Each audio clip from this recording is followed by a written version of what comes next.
શ્યામ સુંદરની સ્વપ્ન લીલા. રાધામા ભાવની આવી અવલૌકિક મનોદશામાં સમય પસાર કરી રહેલા શ્રી કૃષ્ણને એક રાતે એવો વિચાર આવ્યો કે ગાંધારી સાપ નિર્મિત કે વિધિ નિર્મિત દુર્ઘટનાઓ સાકાર થવા માંડે તે પૂર્વે હવે જે થોડો ઘણો સમય બાકી રહ્યો છે તેમાં દ્વારકીના રાજમહેલનું અને અંતઃપુરના આવાસોનું સમગ્ર વાતાવરણ શ્રી રાધામય બની જાય તે માટે કોઈ અદ્ભુત માયાની રચના કેમ ન થઈ શકે.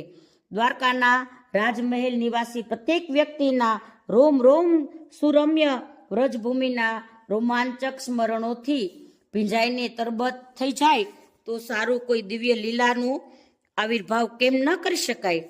કૃષ્ણ અવતારની મારી અવિસ્મરણીય બાળ લીલાઓ શાબ્દિક રીતે પુનર્જીવિત થઈને જાણે નજરો નજર તાદસ થઈ રહી હોય એવી ભૂમિકાનું સર્જન થઈ શકતું હોય તો તેમ કરવામાં વાંધો શો?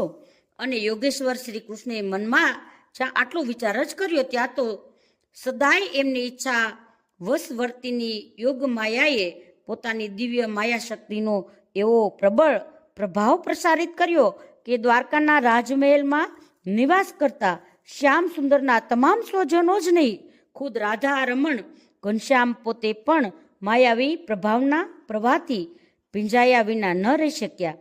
એકવાર એવું બન્યું કે 10-12 દિવસની લાંબી પ્રવાસ યાત્રા દરમિયાન રાજકાજની અનેક આટીઘૂટીઓ ઉકેલીને માનસિક રીતે થાકેલા દ્વારકાધીશ રાત્રિનો બીજો પ્રહર પૂરો થવાની તૈયારી હતી ત્યારે રાજભવનમાં પરત આવ્યા.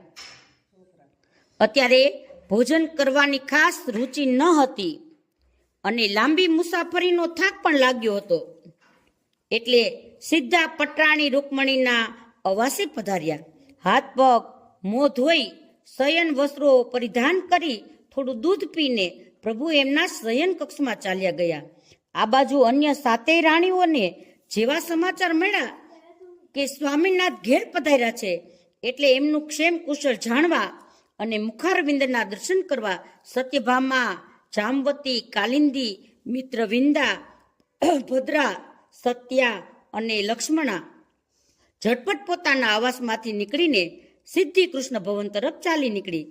ત્યાં તો સામેથી ભગવાન શ્રી કૃષ્ણનું સારથી દારૂપ રથ અને અશ્વને પોતપોતાને સ્થાને ગોઠવીને આવી રહ્યો હતો. તેને સ્વામી અંગે પૂછપરછ કરી તો જાણવા મળ્યું કે દ્વારકાધીશ ત્યારે કૃષ્ણ ભવનમાં નથી, સીધા રૂકમણી ભવનમાં જ ગયા છે એટલે કદાચ ભોજન લેતા હશે, ત્યાં વાતો કરતા હશે એમ સમજીને કદી મર્યાદા ભંગ ન